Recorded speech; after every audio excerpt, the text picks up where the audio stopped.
Hi everyone, it's Joanne here and I'm in the studio today and I'm really thinking about what my patrons are telling me and my other students who come to the workshops or who did come to the workshops.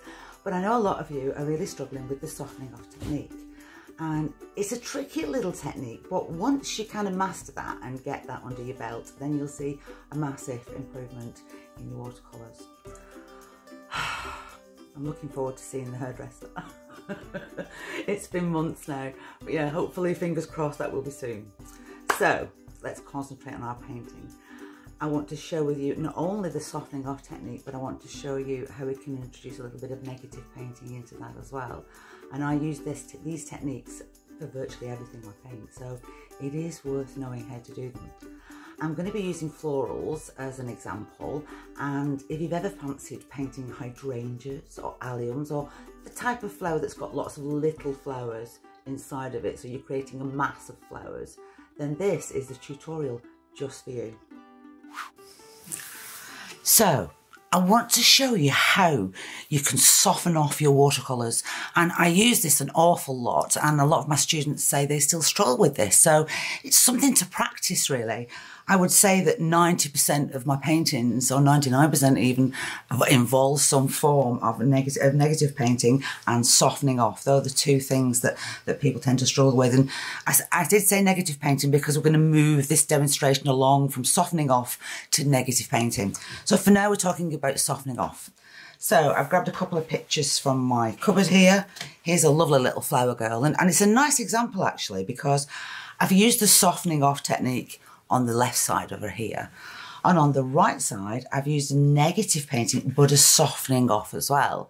So it's really helping to kind of pull this picture together. And you can see I've put the darkest values around the light shapes that I want to show off, the hand and the basket. Excuse me. And you can see it's not perfect either. You know, I do have hard edges, but I think I'd rather see that than the whole side of this picture blocked in with a solid colour.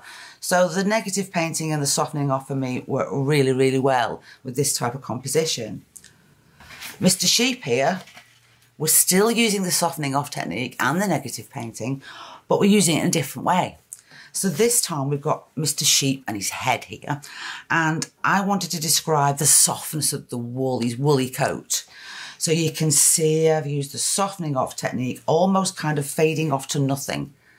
A little bit of negative painting around the ears and the head, but mainly that softening off technique that is describing his beautiful woolly coat. So you can see, and I use it for florals, this as well. I use it for everything I paint. So it really is a great skill to have under your belt. I'll just pop those down there. Okay, so let's practice that technique and let's have a go at that. I've got some clean water. I'm choosing this cobalt blue violet, which is quite a nice colour, but you can choose any dark colour. It does work better with a darker colour. A couple of brushes and we're good to go. So what I'm going to do is I'm going to put some paint onto the paper there. I wouldn't normally use so much paint, but it is a demonstration. I'm going to have a quick mouthful of coffee. I'm going to wet my brush and I'm going to start to create a nice dark wash with this paint. It's a lovely colour, isn't it? I'm really pushing that now into the paper to get rid of any harder edges. Start to bring that down a little bit. We're just gradually pulling that little wash down. Now, we've got a hard edge. So we want to soften that off with a little bit more water and a little bit more paint. So I take my brush and I just very gently dip it into that water. So now the paint's been diluted on here. I didn't shake the brush, I didn't clean it, it's still got paint in there. And I'll take that underneath. I won't go back into it if I can help it. And we'll go underneath. Now, can you see what's happening now? I'm picking up the grain of the paper. I can hear it under my brush, this scrapey noise. That's telling me I'm running out of water and paint. So I'll put my brush in again, give it a little scoosh, tap it on the kitchen roll if you feel you've got too much water on there. And again, we're bringing that wash down. Hopefully we can get into clean water. Scoosh of the brush, into the bottom half. Scooch of the brush into the bottom. Really give that brush a good clean now, so we can get down to almost white paper. There we go. Now, I am not saying that is easy. It took me a while to kind of crack that, but imagine with that skill under your belt what you can paint. I mean, already we've created a sky, haven't we? A dark sky that comes down to this softened, almost white paper at the bottom. So there we go. And the next tutorial, I'm going to move you on. We're going to use this technique, but move on to talking more about negative painting. Hi guys, I'm back again, and following on from the last tutorial, which was the softening away technique, what I want us to concentrate on this little tutorial is softening off and creating small flowers that make up one flower. So you can see, for example, this allium, it's made up of lots of little flowers that produce one big flower. So we're using the negative painting for that one. We're not using any softening off techniques. This one is a little bit different because we're using the negative painting to create the smaller flower shapes, but we're also looking at the negative painting as well. So what I thought I'd do is I've drawn out onto this bit of paper that we used earlier, just 3 little shapes that could represent the shape of the flowers from the hydrangea. And I don't just want us to paint around them, I want us to think about creating a bit of depth. So, for instance, is this flower going to be top dog and in front? Is this one going to be slightly behind? Is this one going to be even more behind? So it's not just a matter of painting around something, it's a matter of creating layers of depth as well. So let's have a look at that. I've got my size 10 brush, and the colour I used was this beautiful cobalt turquoise colour. Did I say cobalt turquoise? It's the cobalt crimson colour. Okay, and let's start by painting firstly around the shape. So I'll put a couple of lines of paint here. Look how dark it is in comparison. That's what you want. You want a nice dark wash. Now, I could carry on painting all the way around that flower, but what's happening here is that this wash is drying. So let's concentrate on the softening off. Let's take our brush and let's just roll it around, pushing that out. Keep cleaning your brush, pushing it away. So you're creating these lovely, soft, fuzzy edges. Let's do a little bit more. So we'll paint around this flower shape, and this one, I'm going to paint right over the top of it. I might leave that bottom half. Again, I'm going to just push that away. Notice what part of the brush I'm using as well. I'm using that heel of that brush, and don't be scared of doing this, you know, turning your picture upside down. There's no shame in that. Okay. Soften that off a little bit, and the third flower I'm going to bring the wash again over the top of that. Now I like to do things like spray into this wash now as well. I mean, that's completely up to you. I'm going to put a bit more dark up here while it's still wet enough to do that. Lots of water, just pulling that down. So I've kind of painted really heavily into this section, and I've left these sections just a little bit softer, but I've actually painted through them. I'm going to just turn that round again and just sharpen it up a little bit more dark into that corner while you can, while it's still wet.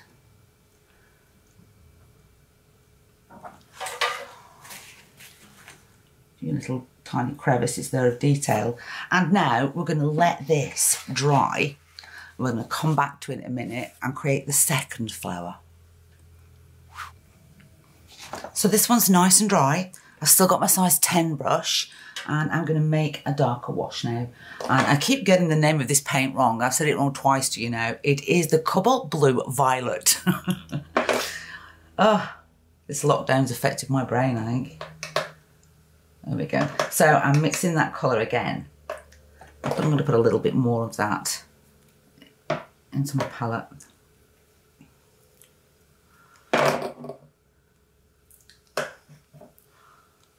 let's make a mixture here.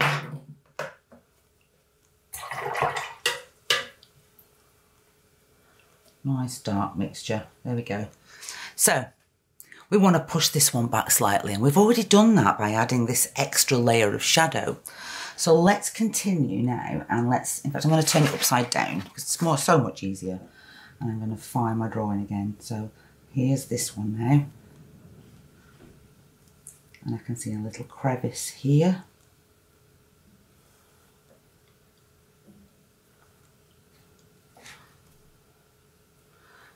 And I'll soften this away into the water, just softening away.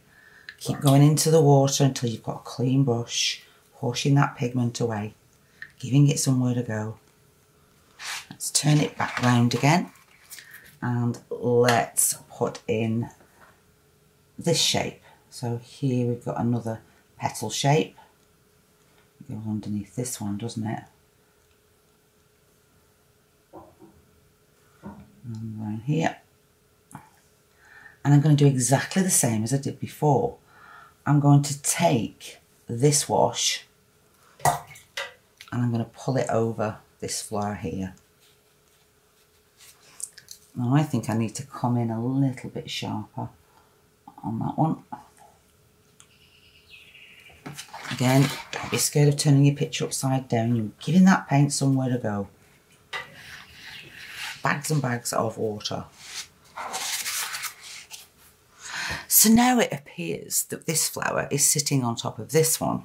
I think I'm going to be a bit naughty, and I'm going to push that colour a little bit more on that one, so it's a little bit more vague.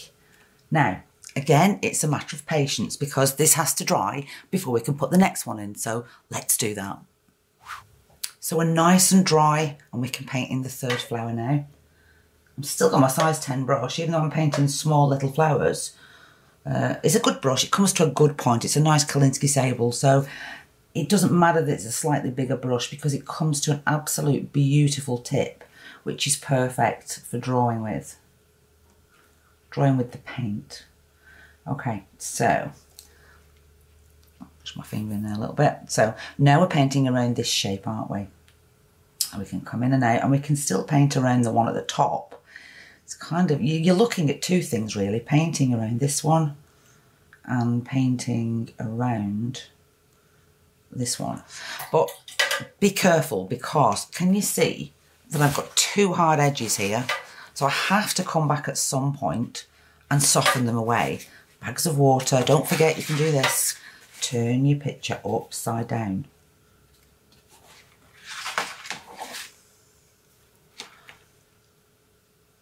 Now, there are no details in those flowers as such, and yet we kind of know exactly what they are.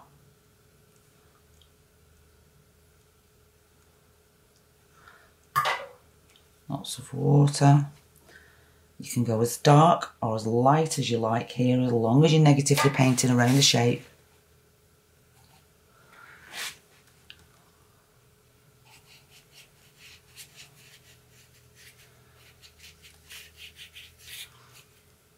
I'm going to put a little dot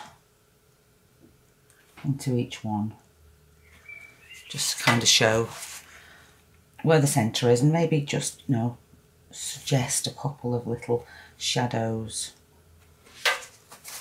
Now the beauty of this technique is, oops, just soften that bit of paint away, that we can now still introduce more flowers. So we've got 3 flower shapes going on there. I'll move them up to the camera, then you can see them. So you've got the 3. Is this dry? Yes, it is. So I'm going to take a smaller brush for this one, and I'm going to show you how we can paint another flower without drawing it in. I'm just taking that lovely strong mixture of paint. Let's imagine that we've got a flower up here. So let's draw around that shape. And here. And maybe behind that one. So there's another flower shape.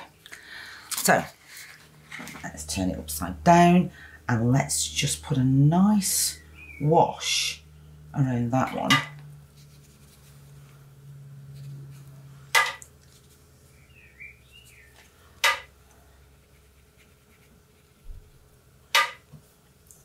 Don't want the line. There are no lines in nature. We need to soften that line away and let it blend into that background colour. I'll go quite dark up here. It's a little baby one.